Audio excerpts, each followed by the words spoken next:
Olá, eu quero retomar uma discussão que comecei há 2 semanas, porque ela talvez seja uma das conversas mais importantes neste momento sobre o tratamento farmacológico do TDAH.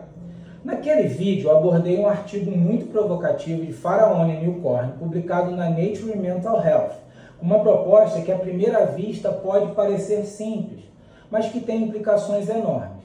Repensar a forma como nós organizamos a hierarquia entre estimulantes e não estimulantes no tratamento do TDAH. Durante décadas, a lógica predominante foi, mais ou menos, essa. Estimulantes como primeira linha, não estimulantes como segunda linha. Em outras palavras, primeiro se tenta o metilfenidato ou as anfetaminas, se não funcionar, se não for tolerado, se houver contraindicação, risco de abuso, comorbidade específica ou preferência do paciente, aí então se considera a atomoxetina ou outro não estimulante. Ou outra estratégia. Essa lógica não surgiu por acaso, ela tem base em evidência. Os estimulantes são de fato medicamentos muito eficazes para o tratamento do TDAH.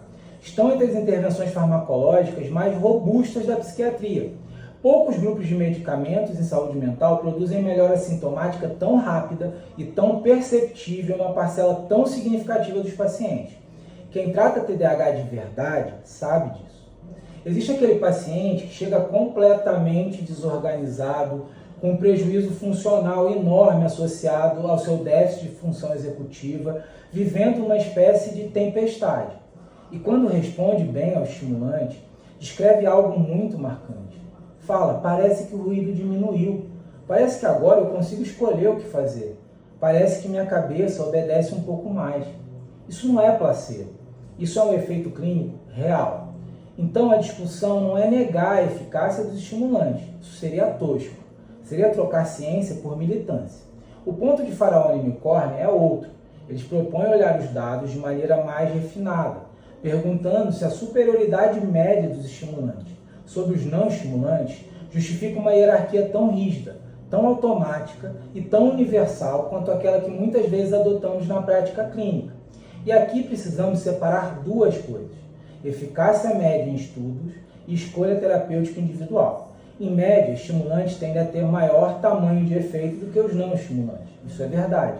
Mas média estatística não é destino individual. Uma média diz o que acontece em um grupo. Ela não diz sozinha o que vai acontecer com aquele paciente específico sentado na sua frente. Esse é um ponto central em medicina. Nós não tratamos médias, nós tratamos pessoas. Um estudo pode dizer que uma população determinada classe medicamentosa tem um efeito superior, mas na clínica o que interessa é: esse paciente específico vai se beneficiar, vai tolerar, vai aderir, vai acessar o remédio, tem risco de uso indevido, tem comorbidades que mudam a relação risco-benefício, tem ansiedade, transtorno bipolar, uso de substâncias, tem hipertensão, insônia grave, tem risco cardiovascular, tem um perfil de sintomas distinto do comum. Então, Faraone e Newcorn não estão dizendo vamos abandonar os estimulantes. Eles estão dizendo talvez a decisão terapêutica deva ser menos vertical e mais horizontal. Vertical é a escada rígida, primeiro estimulante, depois não estimulante. Horizontal é a medicina personalizada, para alguns pacientes estimulante primeiro, para outros não estimulante primeiro, para outros combinação. Para outros, talvez caiba outra intervenção antes. Para outros, talvez precise tratar primeiro a comorbidade. Para outros, você precisa reavaliar até o diagnóstico do próprio TDAH. Essa mudança parece pequena, mas ela é enorme, porque ela desloca o centro da decisão. A pergunta deixa de ser qual é a primeira linha para todo mundo e passa a ser qual é a melhor estratégia para esse paciente, nesse momento de vida dele, com esse perfil clínico, essa história, esses riscos, esta realidade social e esta possibilidade de adesão. Isso é medicina de precisão aplicada à psicofarmacologia. Mas para entender o porquê essa discussão é tão importante, precisamos entrar em 3 pontos estatísticos fundamentais do artigo de Faraone e Newcorn. O primeiro ponto é que a superioridade média dos estimulantes ela existe, mas ela precisa ser interpretada com cuidado. Quando olhamos para muitos estudos comparando estimulantes e não estimulantes, os estimulantes aparecem em média com maior efeito sobre sintomas nucleares do TDAH. Isso é verdadeiro. Mas a pergunta é, qual é o tamanho clínico dessa vantagem? Porque uma coisa é dizer que existe uma diferença estatisticamente significativa. Outra coisa é dizer que ela é clinicamente decisiva para todos os pacientes. Esse é um erro muito comum na leitura de estudos médicos. Estatisticamente significativo não quer dizer enorme, obrigatório, clinicamente superior para todo mundo. Significa apenas que dentro daquele desenho de estudo, aquela diferença provavelmente não ocorreu por acaso, mas a magnitude da diferença importa. Quando os dados são reinterpretados de forma mais refinada, a vantagem dos estimulantes sobre os não estimulantes parece mais modesta do que a hierarquia tradicional sugere. Em algumas análises, o número necessário para tratar favorecendo estimulantes em relação aos não estimulantes é em torno de 8. Ou seja, é preciso tratar aproximadamente 8 pacientes com estimulantes em vez de não estimulantes para obter um paciente adicional com resposta favorável. Isso não é irrelevante, mas também não é uma superioridade esmagadora.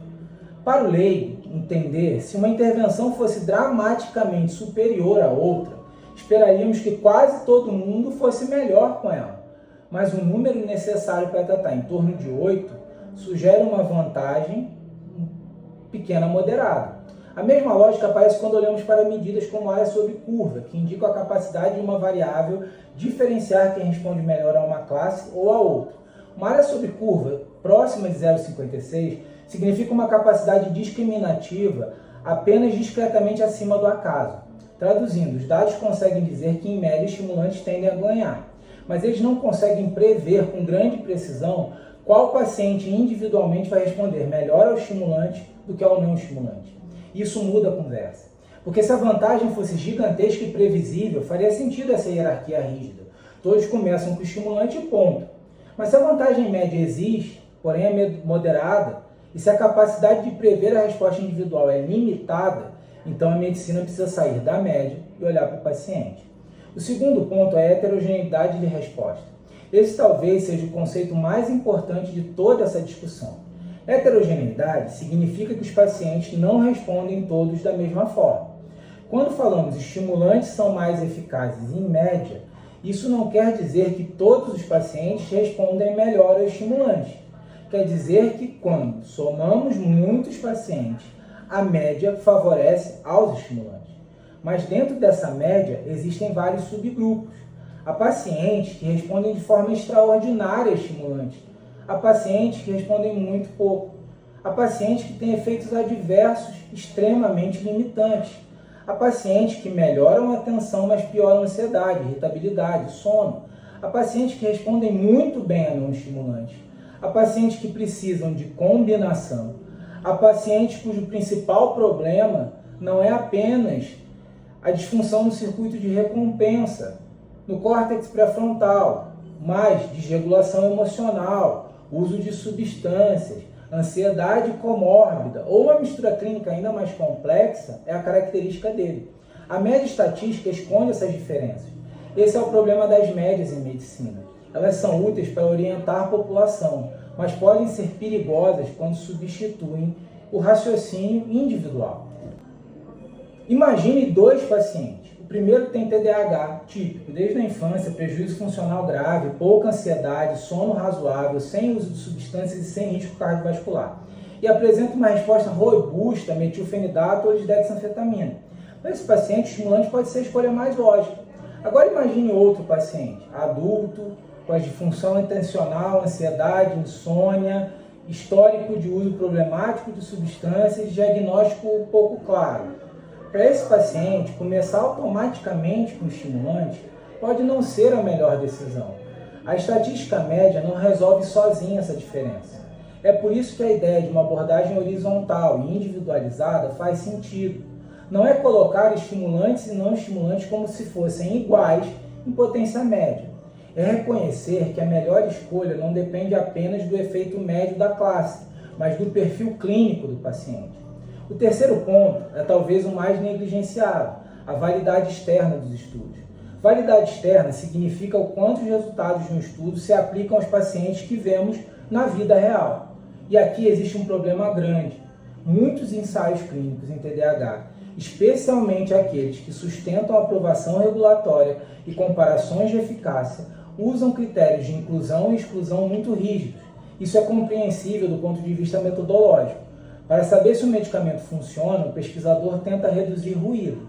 Então, ele exclui pacientes com comorbidades graves, risco de suicídio, uso de substância, uma instabilidade clínica, transtorno bipolar, psicose, depressão, ansiedade, múltiplas medicações ou quadros diagnósticos extremamente complexos. O problema é que, ao limpar demais a amostra, o estudo fica mais bonito, mas menos parecido com o que a gente vê no consultório. E o TDAH real, ele raramente vem sozinho. Em adultos, o TDAH costuma vir acompanhado de outro quadro psiquiátrico ou outro quadro clínico. Transtornos do sono, compulsão alimentar, obesidade, transtorno de personalidade, trauma, estabilidade emocional, várias condições associadas.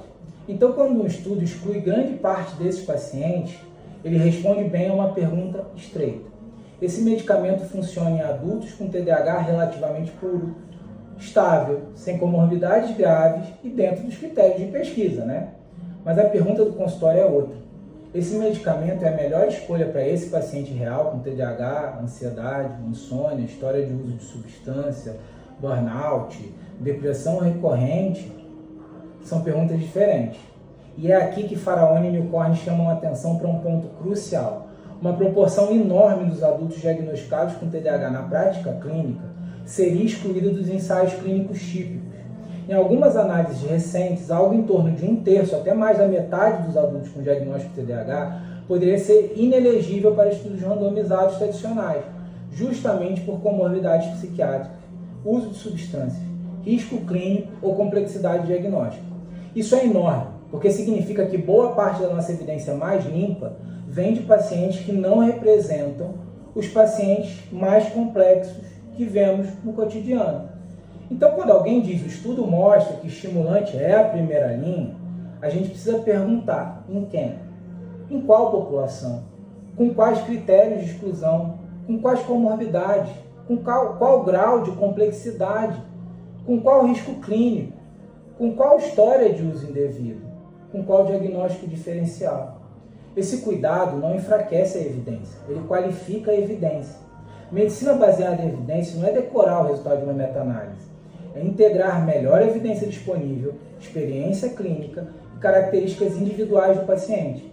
E no TDAH isso é absolutamente essencial, porque se a população dos estudos é mais limpa do que a população do consultório, então a transposição automática dos resultados pode produzir erro. Esse é o ponto. A estatística mostra a vantagem média dos estimulantes, mas a heterogeneidade mostra que pacientes variam muito e a limitação dos estudos mostra que muitos pacientes reais não estão plenamente representados nas amostras. Portanto, a conclusão não é estimulantes perderem o seu lugar. A conclusão mais refinada é que estimulantes continuam sendo altamente eficazes, mas a decisão de usá-los como primeira escolha deve considerar uma variável gigantesca de fatores na avaliação desse paciente. E os não estimulantes precisam ser vistos não como uma segunda linha para um fracasso terapêutico, mas como ferramentas legítimas dentro de uma estratégia individualizada. No vídeo de 2 semanas atrás, eu discuti justamente essa ideia. A revisão estatística proposta por Faraone e Milcorn sugere que talvez devamos revisar o lugar dos não estimulantes no tratamento do TDAH. Mas além desses pontos estatísticos, superioridade média modesta, heterogeneidade de resposta e baixa representatividade em muitos estudos em relação ao paciente real, existe uma parte do contexto que eu não detalhei o suficiente naquele vídeo.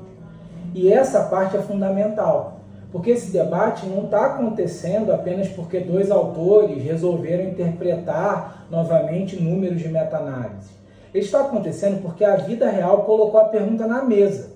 Nos últimos anos, 3 forças pragmáticas tornaram essa discussão inevitável. Primeiro, a falta de estimulantes. Segundo, as barreiras regulatórias associadas aos estimulantes que interferem diretamente na adesão. Terceiro, o aumento do uso indevido de estimulantes na população. Esses 3 elementos mudam a discussão. Eu quero explicar cada um deles com calma. Comecemos pela falta de estimulantes. Nos últimos anos, especialmente a partir de 2023 e 2024, várias regiões do mundo enfrentaram escassez de medicamentos estimulantes, usados no tratamento do TDAH. Isso inclui diferentes formulações de metilfenidato e anfetaminas, especialmente apresentações de liberação prolongada.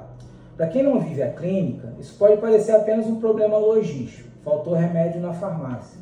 Mas para o paciente com TDAH, que estava estável, isso não é um detalhe, é uma ruptura. Imagine um adulto com TDAH bem diagnosticado, tratado há anos, que finalmente organiza sua vida, sua rotina, seu estudo, suas finanças, sua agenda, suas tarefas domésticas. De repente ele chega à farmácia e ouve, não temos previsão de chegada, lembrando que provavelmente ele chegou lá de última hora. Ele tenta outra farmácia, nada, outra, nada, liga para o médico tenta trocar a apresentação, também não tem. Tenta dose diferente, também não tem. Tenta outra marca, também não tem. E aí o paciente que não estava descontinuando por decisão clínica passa a viver uma descontinuação forçada. Esse é um ponto muito importante. Uma coisa é retirar o medicamento de forma planejada, discutida, gradualmente quando necessário, com monitoramento, plano e reavaliação. Outra coisa é o paciente simplesmente ficar sem medicação porque o sistema falhou. Quando isso acontece, os sintomas podem voltar com força. Desatenção, a procrastinação, a hiperatividade, a dificuldade de iniciar tarefas, perda de prazo, impulsividade, desregulação emocional, o caos na vida daquele indivíduo, perda de desempenho, conflitos sociais, aumento da comorbidade. Para algumas pessoas isso tem consequências leves, para outras pode ser devastador.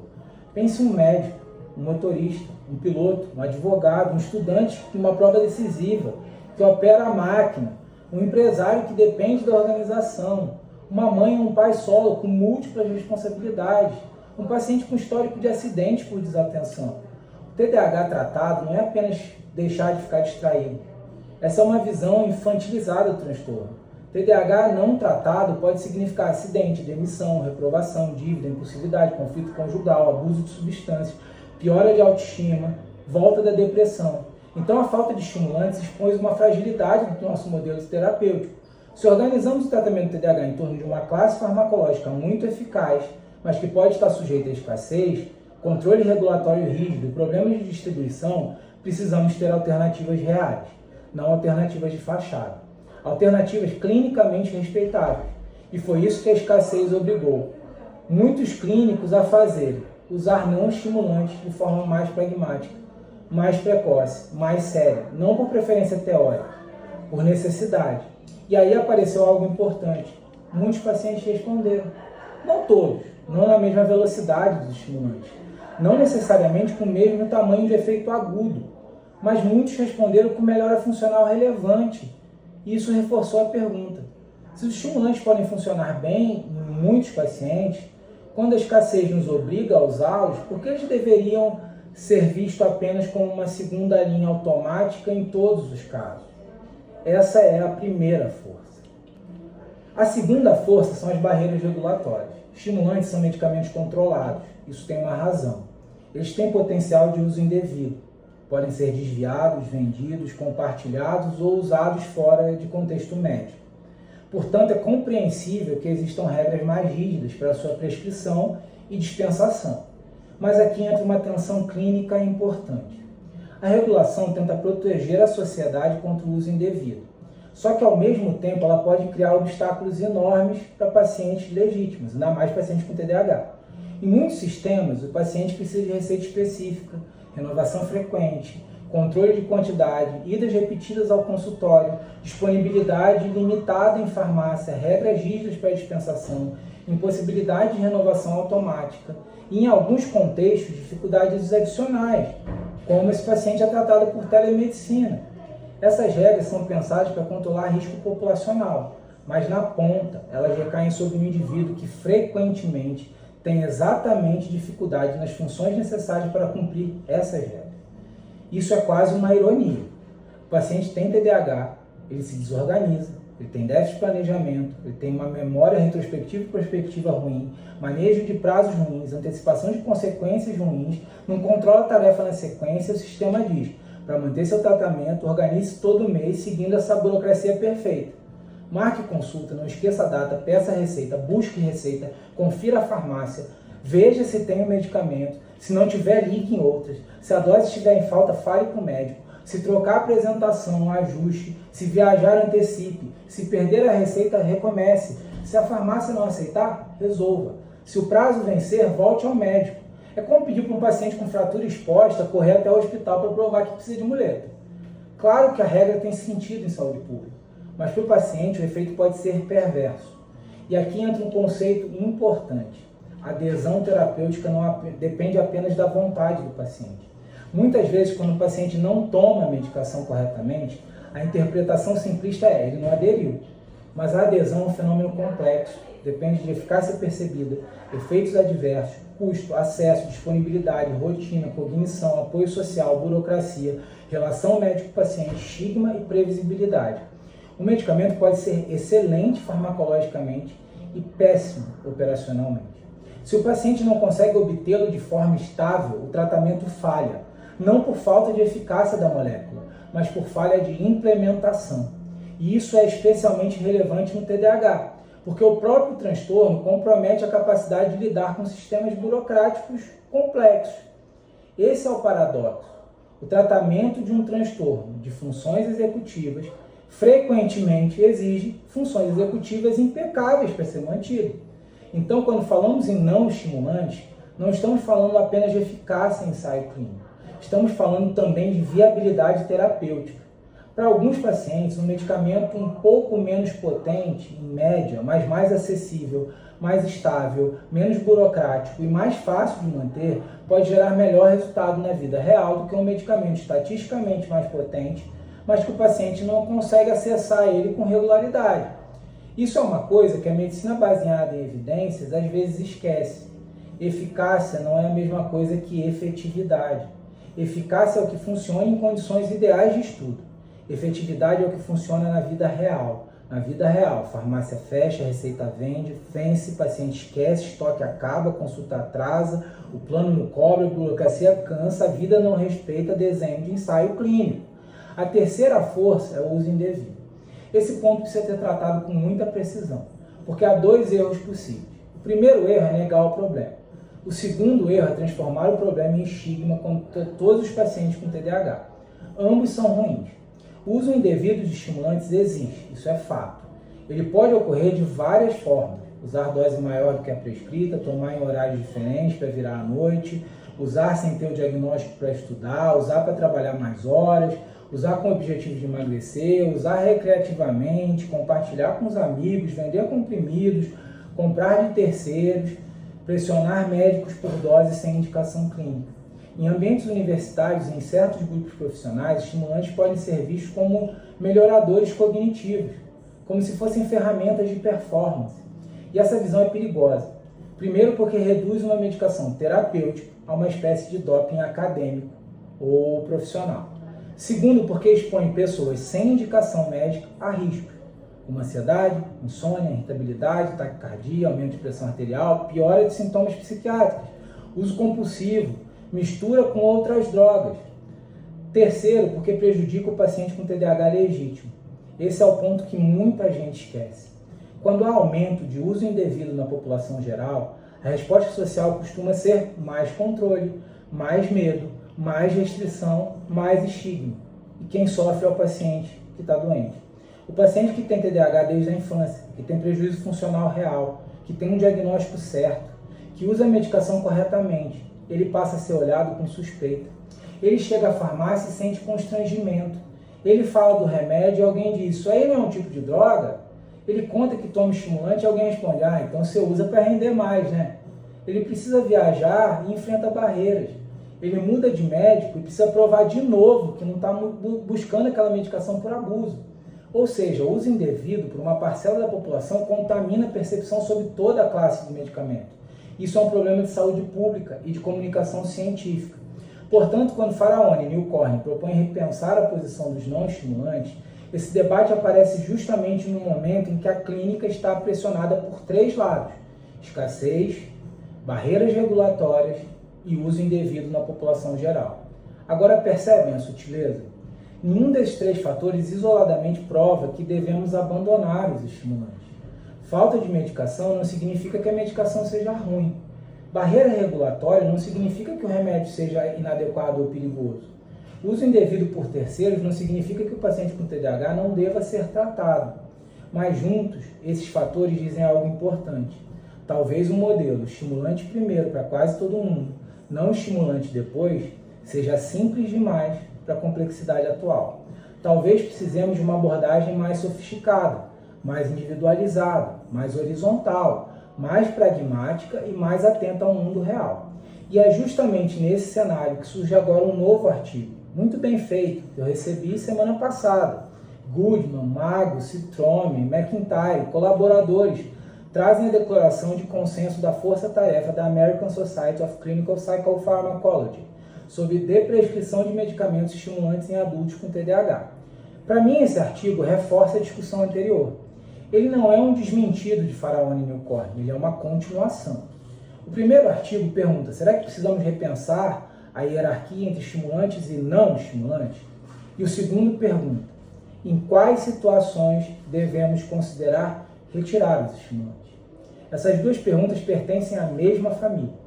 Ambas apontam para uma psicofarmacologia mais madura, menos automática e mais centrada no paciente. Porque a boa medicina não pergunta apenas qual medicamento começar. Ela também pergunta quando manter, quando reavaliar, quando trocar, quando reduzir, quando retirar. Quando o tratamento que um dia foi correto deixou de ser a melhor opção?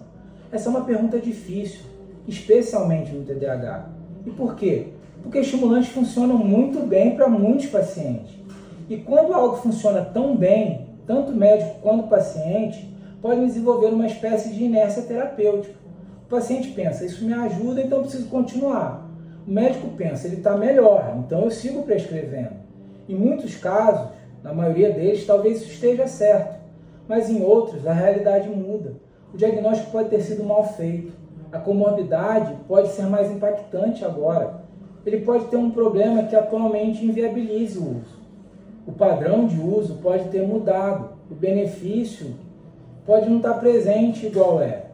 A dose pode ter escalado sem ganho funcional, pode haver desvio, uso fora da indicação, pode haver um novo contexto médico. E a prescrição precisa acompanhar essa mudança. O mérito do artigo da SCP é tentar organizar esse cenário de forma técnica, usando um método formal de consenso, o painel Delphi. E aqui vai explicar bem esse método, porque ele é um dos pontos fortes do trabalho. O método Delphi é utilizado quando temos uma pergunta importante, mas a evidência direta não é suficiente para gerar uma diretriz definitiva baseada apenas nos ensaios clínicos. Em medicina isso acontece o tempo todo. Nós adoramos ensaios clínicos randomizados e com razão, eles são fundamentais. Mas nem toda pergunta clínica pode ser respondida de forma rápida, limpa e definitiva por ensaios clínicos. Especialmente perguntas sobre retirada de medicamento em situações complexas, com múltiplas comorbidades, diferentes tempos de uso, diferentes perfis de resposta e diferentes riscos. No caso dos estimulantes em adultos com TDAH, existe muita evidência sobre eficácia e segurança, mas existe menos evidência direta e estruturada sobre quando exatamente desprescrever, em quais cenários, com quais critérios, diante de quais riscos, com qual grau de urgência. Então o método Delphi entra como uma forma de organizar o julgamento clínico de especialistas. Não é opinião solta, não é achismo, não é mesa redonda de congresso em que alguém fala bonito e todo mundo aplaude. É um processo estruturado. Os especialistas recebem afirmações clínicas específicas. Eles avaliam seu grau de concordância. As respostas são compiladas. O grupo recebe o resultado agregado. Depois, em nova rodada, os participantes podem revisar suas respostas à luz da opinião do coletivo, sem que a identidade de cada resposta individual domine a discussão. Esse ponto do anonimato é fundamental. Em uma reunião presencial, o consenso pode ser contaminado por hierarquia. Se um pesquisador muito famoso fala primeiro, os demais podem se sentir constrangidos em discordar. Se alguém tem personalidade dominante, que consegue conduzir a sala, se há uma disputa acadêmica, pode haver polarização. No Delphi, a estrutura tenta reduzir isso. A ideia é que o consenso não venha da voz mais alta, venha da convergência progressiva de julgamentos independentes. O nome Delphi vem do oráculo de Delfos, na Grécia Antiga. Delfos era um lugar simbólico, de consulta diante da incerteza. Reis, generais e cidadãos buscavam orientações para decisões difíceis. A Pítia sacerdotisa do oráculo dava respostas muitas vezes enigmáticas, que precisavam ser interpretadas. Claro que o método Delphi moderno não tem nada de místico. Não estamos falando de profecia, transe, fumaça sagrada ou decisão clínica baseada em mitologia grega. Mas a metáfora é bonita. Diante da incerteza, busca-se uma forma de sabedoria coletiva. Na ciência moderna, essa sabedoria não vem de deuses. Vem de método, transparência, repetição, anonimato, revisão e consenso. Isso é especialmente útil quando a pergunta é clínica e complexa, ainda não completamente resolvida por dados experimentais. No caso do artigo da SCP, o uso do Delphi mostra justamente esse cuidado. Os autores não quiseram simplesmente afirmar, desprescreva estimulantes nesses casos. Eles organizaram uma força-tarefa, formularam cenários, buscaram consenso e tentaram construir um mapa clínico para orientar decisões.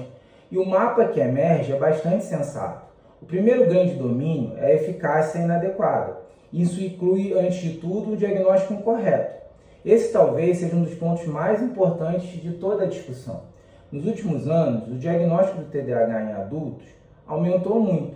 Parte desse aumento é positiva. Durante décadas, muita gente com TDAH, especialmente mulheres, adultos, idosos, pessoas de altas habilidades, pacientes sem hiperatividade óbvias e indivíduos que mascararam sintomas por anos, ficaram sem diagnóstico.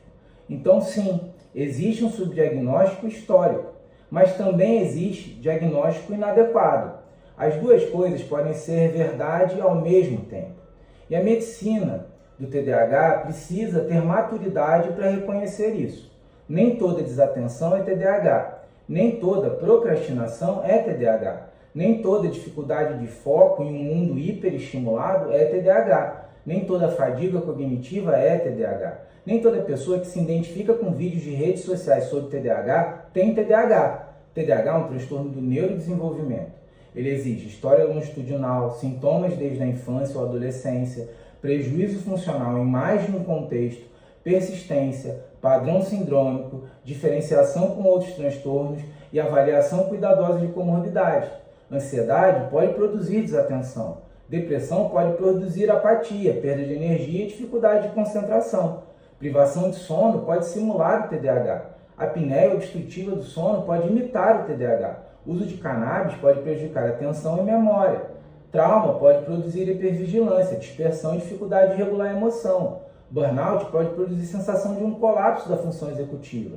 Transtorno bipolar pode ser confundido com a impulsividade e a instabilidade emocional. Altas habilidades podem mascarar TDAH por anos, ou ao contrário, produzir um padrão de tédio e desengajamento que parece desatenção, mas tem outra natureza. Então, se um adulto recebe diagnóstico de TDAH de forma superficial e na reavaliação fica claro que o quadro principal é outro, manter o estimulante pode não ser apropriado. Não porque o estimulante seja ruim, mas porque o diagnóstico estava errado e talvez a medicação não tivesse indicação. E a medicação certa no diagnóstico errado pode virar um tratamento errado. Outro cenário de eficácia inadequada é a ausência de resposta após tentativa adequada. Isso também precisa ser definido. Não responder a uma dose baixa por poucos dias não significa falha terapêutica. É preciso avaliar dose, duração, adesão, formulação, horário, metabolismo, comorbidade, sono, uso de substâncias, expectativa e desfechos funcionais. Mas se após uma tentativa adequada, com titulação apropriada, otimização, tempo suficiente, não há melhora dos sintomas centrais nem da funcionalidade, insistir pode ser uma má prática. Nesses casos, o caminho pode ser trocar o medicamento, usar não-estimulante, combinar estratégias, tratar comorbidades ou reavaliar o diagnóstico. Também há o fenômeno de perda de resposta ao longo do tempo, que é muito raro. Alguns pacientes podem relatar que o medicamento que antes funcionava muito bem passa a funcionar menos. Isso pode ser chamado de tolerância farmacológica, mas como disse, é muito raro. Mas pode ter a ver com uma progressão da demanda ambiental ou com outro fator, o pior de uma comorbidade. Às vezes a expectativa irreal de que a medicação resolva todos os aspectos da vida também influencia. É preciso diferenciar. Mas quando você diferenciou a pseudotolerância e uma escalada de dose não traz funcionalidade, a deprescrição ou reorganização do tratamento deve ser considerada. O segundo domínio é dano ou risco potencial. Aqui entram efeitos adversos que não são manejáveis. Todo medicamento tem efeitos adversos possíveis. Com estimulantes podemos ver redução de apetite, perda de peso, insônia, ansiedade, irritabilidade, aumento de frequência cardíaca, elevação de pressão arterial, cefaleia, boca seca, tremores e, em casos mais raros, sintomas psiquiátricos mais preocupantes. Na maioria das vezes, esses efeitos podem ser manejados com ajuste de dose, mudança de formulação, mudança de horário, outra medicação, orientação alimentar, tratamento do sono, redução de cafeína, manejo de ansiedade ou até a troca para outro estimulante, mas nem sempre. Se o paciente desenvolve insônia grave, perda ponderal importante, irritabilidade intensa, piora da ansiedade relevante, sintomas cardiovasculares graves, qualquer evento que mude a relação risco-benefício, insistir no estimulante porque ele é a primeira linha, deixa de ser racional. Aqui também entram as comorbidades psiquiátricas.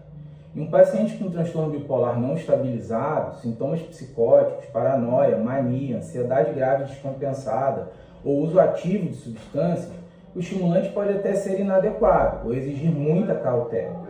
Isso não significa que todo paciente com comorbidade está proibido de usar estimulante. Seria simplista. Muitos pacientes com TDAH têm comorbidades e tratar o TDAH pode inclusive melhorar o desfecho global. Mas a presença de comorbidade exige raciocínio clínico, não automatismo. O terceiro domínio é a mudança do estado médico. Um paciente pode começar o estimulante aos 25 anos, saudável, sem hipertensão, sem arritmia, sem doença cardiovascular. Aos 45 ou 55, pode ter um outro perfil de risco. Pode desenvolver hipertensão, doença coronariana, arritmia, glaucoma, apneia não tratada, uso de outras medicações, alterações metabólicas. A prescrição precisa ser reavaliada ao longo da vida. O que era seguro em um momento pode exigir revisão em outro. Isso não é alarmismo, é medicina longitudinal. O quarto domínio é o uso indevido ou desvio. Esse é o ponto que precisamos ser firmes, sem sermos paranoicos. Se o paciente usa doses maiores do que as prescritas de forma repetida, perde receitas com padrão suspeito, solicita antecipações frequentes, compartilha medicação, vende comprimidos, usa para fim de performance fora do objetivo terapêutico ou apresenta comportamento compulsivo em torno da medicação, o médico precisa agir. Isso pode significar contrato terapêutico, monitoramento mais próximo, redução de dose e troca para o não estimulante, encaminhamento para tratamento de uso de substâncias ou a deprescrição do estimulante. O que não dá é fingir que não viu. Ao mesmo tempo, é essencial não transformar todo paciente com TDAH em suspeito. A maior parte dos pacientes não abusa, usa corretamente. A maior parte quer funcionar melhor, não quer ficar turbinado. A maior parte sofre com estigma. Então, o manejo do risco precisa ser clínico, não moralista. E aqui está a qualidade do artigo da SCP. Ele tenta criar critérios para distinguir o uso apropriado do uso inapropriado. Isso protege o paciente, protege o médico, protege a droga, protege a legitimidade do tratamento. Até aqui, minha leitura do artigo é muito positiva. Mas existe uma preocupação que eu considero fundamental. Ela está na palavra usada no título, deprescrição. Em português, traduzimos assim. Tecnicamente, a palavra está correta. Desprescrição significa retirar uma medicação de forma planejada, criteriosa, monitorada, quando ela deixou de ser necessária, deixou de ser benéfica ou passou a oferecer mais risco, ou estava sendo usada fora da indicação adequada. Esse conceito é excelente. A medicina precisa de desprescrição. Nós prescrevemos demais em muitas áreas. Mantemos medicamentos por inércia. Às vezes ninguém lembra porque começou. Às vezes o remédio foi indicado para um contexto que já não existe mais. Às vezes o paciente acumula fármacos, como quem acumula abas abertas no navegador. E em psiquiatria, isso é ainda mais importante. Precisamos saber retirar, por exemplo, antidepressivos quando não são mais necessários. Precisamos saber retirar o antipsicótico quando o risco supera o benefício. Precisamos saber retirar benzodiazepínicos quando o uso é inadequado. Precisamos saber retirar estimulantes quando a indicação deixou de existir ou quando o risco superou o benefício. Então, tecnicamente, não tem problema nenhum com o conceito de desprescrição. Meu problema é semântico e comunicacional. A palavra deprescrição, quando circula fora do ambiente técnico, pode ser mal interpretada. E pior, pode ser mal utilizada.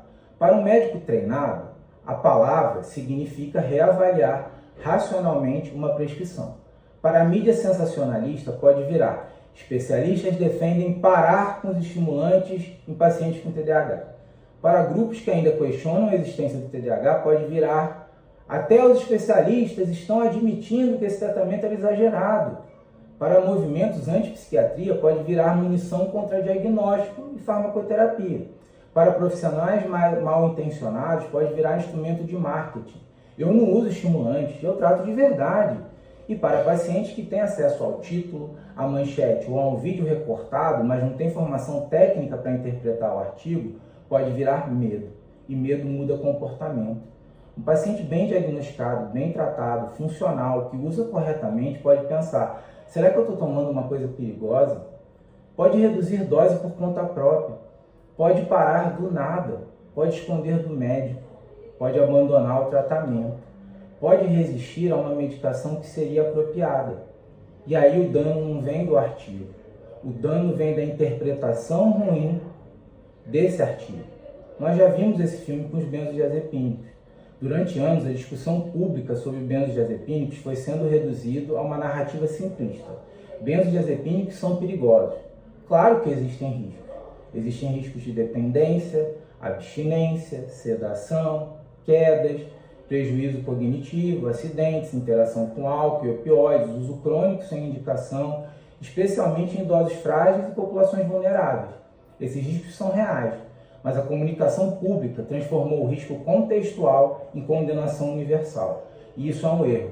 Benzodiazepínicos são medicamentos altamente eficazes quando usados adequadamente, em pacientes adequados, por tempo adequado, com dose adequada, objetivo clínico claro e monitoramento. Eles podem ser extremamente úteis em transtorno do pânico, transtornos de ansiedade grave, catatonia, agitação, insônia transitória, abstinência de álcool, crises específicas e outras situações clínicas. O problema não é a existência do benzodiazepínico. O problema é o uso automático, prolongado, sem reavaliação e necessidade em pacientes vulneráveis, fora da indicação ou sem um planejamento terapêutico. Com estimulantes, temo que aconteça algo parecido. O risco é a palavra de prescrição ser arrancada do seu contexto técnico e virar símbolo de uma narrativa anti-estimulante. Isso seria desastroso, porque estimulantes continuam sendo medicamentos fundamentais no tratamento do TDAH. Eles não são perfeitos, não são para todo mundo, não devem ser banalizados, não devem ser usados como ferramenta de performance, não devem ser prescritos sem diagnóstico cuidadoso, não devem ser mantidos sem monitoramento, mas quando bem indicados, são medicamentos transformadores. Para muitos pacientes, o tratamento adequado do TDAH muda a sua trajetória de vida, reduz acidentes, melhora desempenho acadêmico e profissional, melhora a organização, reduz impulsividade, melhora a regulação emocional, diminui sofrimento secundário, ajuda o paciente a usar melhor a psicoterapia, rotina, planejamento, sono, exercício, relações e trabalho. Então a mensagem correta do artigo da SCP não é vamos retirar estimulantes. A mensagem correta é vamos usar os estimulantes com mais critério. E essa diferença precisa ser repetida quantas vezes forem necessárias. Critério não é medo. Monitoramento não é demonização. Desprescrição não é abandono. Reavaliação não é negação do diagnóstico. O artigo de Faraone e Newcorn nos convida a repensar a hierarquia rígida entre estimulantes e não estimulantes. O artigo da SCP nos convida a repensar a continuidade automática dos estimulantes quando surgem sinais de que a relação risco-benefício mudou. Juntos, eles apontam para a mesma direção. Uma psiquiatria menos automática e mais personalizada. Uma psiquiatria que não trate o TDAH como um algoritmo grosseiro. Uma psiquiatria que não diga simplesmente diagnosticou o TDAH, dê estimulante, mas também que não caia no erro oposto. Estimulante é perigoso, evite. Os dois extremos são ruins. O tratamento do TDAH precisa sair da lógica de torcida. Não é fla-flu farmacológico, embora como tricolor tenha minhas preferências estéticas sobre qualquer coisa que envolva fla-flu. Mas aqui não dá para fazer arquibancada. A questão não é ser pró-estimulante ou anti-estimulante. A questão é ser pró-paciente. Para um paciente, o melhor pode ser a lisdexanfetamina. Para outro, metilfenidato. Para outro, a tomoxetina. Para outro, guanfacina. Para outro, viloxazina. Para outro, a combinação. Para outro, tratar primeiro o sono. Para outro, tratar primeiro a ansiedade. Para outro, estabilizar o humor. Para outro, tratar a dependência de uma substância. Para outro, reavaliar todo o diagnóstico. E essa é a medicina real. E talvez esse seja o ponto mais importante da discussão atual. Estamos entrando em uma fase em que o tratamento do TDAH precisa ser menos binário, Menos estimulante sempre, menos estimulante nunca. Menos não estimulante é fraco, menos todo mundo tem TDAH. Menos TDAH não existe. Mais diagnóstico cuidadoso, mais avaliação longitudinal, mais análise funcional, mais consideração de comorbidade, mais discussão de adesão, mais atenção ao acesso, mais monitoramento de uso indevido, mais respeito à individualidade do paciente e mais coragem para dizer sim quando o tratamento é indicado, mas também para dizer não quando deixou de ser. No final, eu resumiria a integração desses dois artigos assim. Faraone e Newcorn mostram que a superioridade média dos estimulantes sobre os não estimulantes talvez não justifique uma hierarquia tão rígida e universal quanto a que usamos atualmente. O contexto recente mostra por que essa discussão se tornou urgente. Falta de estimulantes, barreiras regulatórias que prejudicam a adesão e aumento de uso indevido na população geral. A força-tarefa da SCP mostra que, além de escolher melhor, precisamos saber retirar melhor.